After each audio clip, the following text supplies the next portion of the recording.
Hey guys, I'm sure many of y'all have heard psychology is a pseudoscience. Well, I'm here to tell you that many people believe mental illness doesn't exist because they can't see it. They think it's all in the mind. They'll say things like, just stop worrying to people with anxiety, or why can't you just be happy to people with depression? Because it's hard for them to believe something that they don't experience themselves.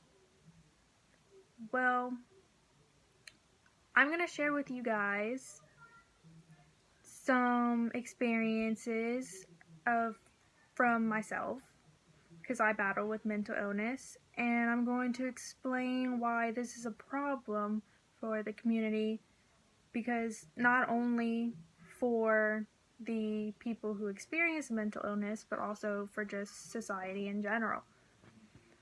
Well, me personally, one of the things I battle is panic disorder. Well, panic disorder, what it is basically your nervous system is just glitching and you'll have a panic attack for absolutely no reason. You could have the best day on the planet and then all of a sudden you'll start having a panic attack. And so when people like my dad, who doesn't believe in mental illness, because for him it's more of a cultural thing, because he's from Cuba, so back in Cuba they don't believe in mental illness. They don't believe in therapists or anything like that. They believe just rub some dirt on it, keep on going, you're good.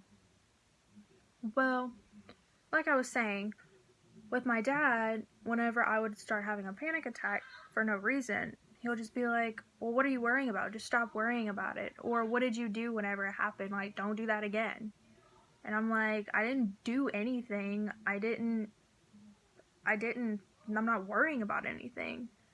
So it's like, what do you want me to do to avoid it? There's nothing I can do to avoid it because it just happens.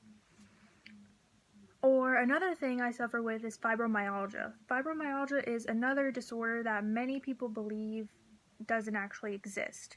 Because what happens is, with fibromyalgia, you experience pain, like excruciating pain, for no reason. It's your body's nervous system sending pain signals to things that aren't even there. So for me, I'll get them in my arms and my legs, and it'll just happen. Like, all of a sudden, it'll be an excruciating pain. Like, one time, I was experiencing pain so bad that I couldn't move. Like, I was just sitting there crying, and I had to go to the hospital. And whenever I got to the hospital, they ran all kinds of tests, and they confirmed that I'm 100% healthy. They don't know why I'm just in pain. So that's how they diagnose fibromyalgia. They just rule out everything else, basically. But many people don't believe it doesn't exist because they can't see it and they can't run tests to confirm it. In the sense of, like with a simple blood test, they can be like, oh, this is what's wrong with you, whereas this is more of ruling everything out. And then you're like, oh, it must be this. So these misconceptions, and where people saying that, oh, it's all in your head, it brings a negative image to those with these mental illnesses, because people will be like, oh, they're just looking for attention. That misconception right there, the looking for attention, comes a lot to people with depression. And this can be bad because it builds ignorance for people in society in general, not just for the people with mental illness. It forms an ignorance everywhere. And you can't just tell people, like someone with depression who people say are just looking for attention, you can't just tell them, oh, well, just be happy, or, oh, just stop. Just get out of your head, because they're not doing it on purpose. They can't.